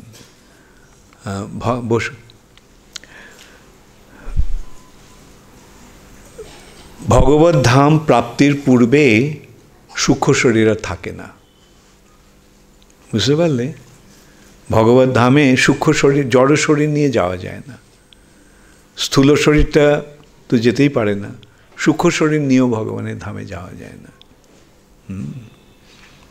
ভগবানের ধামে যাওয়ার জন্য চিন্ময় শরীর, আমাদের যে স্বরূপ আত্মা, সেই আত্মস্বরূপে অধিষ্ঠিত হতে হবে। এখন মৃত্যুর সময় স্থূল দেহটার ত্যাগ হয়, কিন্তু সূক্ষ্ম দেহটার ত্যাগ হয় না, সূক্ষ্ম দেহটা থাকে। সূক্ষ্ম দেহটার বিনাশ হয় না, কখনো মৃত্যু হয় না। এই সূক্ষ্ম দেহটাই আমাদের পরবর্তী দেহে নিয়ে যায়, পরবর্তী শরীরে নিয়ে যায়। সেই সূক্ষ্ম দেহ অনুসারে মায়ের গর্ভে স্থান হয়, তারপরে সেই গর্ভে উপযুক্ত শরীর প্রাপ্ত হয়। এখন সূক্ষ্ম শরীরের নাশ হয় না, কিন্তু সূক্ষ্ম শরীরের রূপান্তর হয়। যখন মনটা, সূক্ষ্ম শরীর কী দিয়ে তৈরি? মন, বুদ্ধি, অহংকার। Very good. এখন সূক্ষ্ম শরীর, মনটা দিয়ে যখন ভগবানের চিন্তা হয়, মনমনা ভব, তখন মনটা কি জড় থাকে না চিন্ময়ত্ব প্রাপ্ত হয়? মনটা চিন্ময়ত্ব প্রাপ্ত হয়। এইভাবে তেষাং শতজ যুক্তানাং ভজতাং প্রীতিপূর্বকম দদামি বুদ্ধি যোগং তাং যেন মাপুম জান্তিতে। হ্যাঁ, এইভাবে যে যখন সতত যুক্ত হয়ে ভগবৎ সেবায় যুক্ত হয়, তখন ভগবান বুদ্ধিযোগ দান করেন। তাহলে বুদ্ধিটা কি হলো? বুদ্ধিযোগ চিন্ময়ত্ব লাভ করলো বুদ্ধিযোগ রূপে। আর এইভাবে যখন কেউ নিরন্তর ভগবানের সেবায় যুক্ত হয়, জীবের স্বরূপ হয় কৃষ্ণের নিত্যদাস, তখন কি আর অহংকার থাকে? থাকে না। তাহলে এইভাবে মন, বুদ্ধি, অহংকার চিন্ময়ত্ব লাভ করে, হ্যাঁ, ভক্তির প্রভাবে। এবং সেই অবস্থায় জড় শরীর, এই জড় শরীরে, স্থূল শরীরে থাকা সত্ত্বেও তার অবস্থাটাও জীবনমুক্ত স্তর। হ্যাঁ, ইহা যস্য হরের দাসে কর্মণা মনসা গিরা নিখিলস্যপি অবস্থাসু জীবনমুক্ত স উচ্চতে। বুঝতে পারলে? যদিও সে জড় শরীরে রয়েছে, সূক্ষ্ম শরীরটা নেই, সেখানে কি আছে? শুদ্ধ আত্মা। হ্যাঁ, সেইটি হচ্ছে শুদ্ধ ভক্তের লক্ষণ। আর এটাকে আরও বলা হয় স্বরূপ সিদ্ধি। স্বরূপ সিদ্ধি হয়ে গেছে, স্বরূপ লাভ হয়ে গেছে। তারপরে যখন দেহত্যাগ হয়, স্থূল দেহটা যখন ত্যাগ হয়, তখন তাদের বস্তু সিদ্ধি। সেই চিন্ময় আত্মা শুদ্ধ স্বরূপে ভগবত ধামে ফিরে যায়। তাহলে বুঝতে পারলে ভগবত ধামে যাওয়ার আগে সূক্ষ্ম শরীরটা চিন্ময়ত্ব লাভ করতে হবে।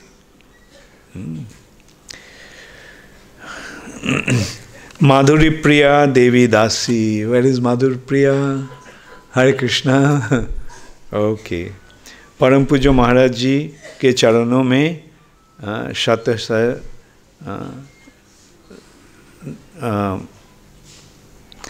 महाराज जी, मेरा प्रश्न है, वेदों व या शास्त्र में गायत्री जैसे महान मंत्रों के बीच में महाप्रभु द्वारा प्रदत्त महामंत्र के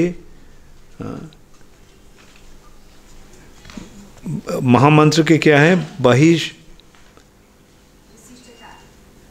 और विशिष्टता पर कृपया प्रकाश दीजिए। मैं বাংলাতে বলছি, ঠিক আছে? গায়ত্রী হচ্ছে মন্ত্র আর হরে কৃষ্ণ হচ্ছে মহামন্ত্র। হ্যাঁ, অতএব গায়ত্রীর ঊর্ধ্বে, সমস্ত মন্ত্রের ঊর্ধ্বে হচ্ছে মহামন্ত্র। হ্যাঁ, গায়ত্রীর মধ্যে মহামন্ত্র নেই, মহামন্ত্রের মধ্যে গায়ত্রী রয়েছে। হ্যাঁ, সমস্ত গায়ত্রী মহামন্ত্রে রয়েছে। হ্যাঁ, ঠিক আছে, বুঝতে পারলে? হ্যাঁ, ওকে।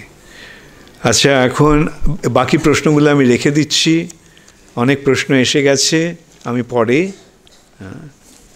পরে ইয়ে করব, উত্তর দেব। এগুলো দিও বিকেলে, এই প্রশ্নগুলো দিও। হরে কৃষ্ণ। তাহলে এখন আমরা একটু কীর্তন করি।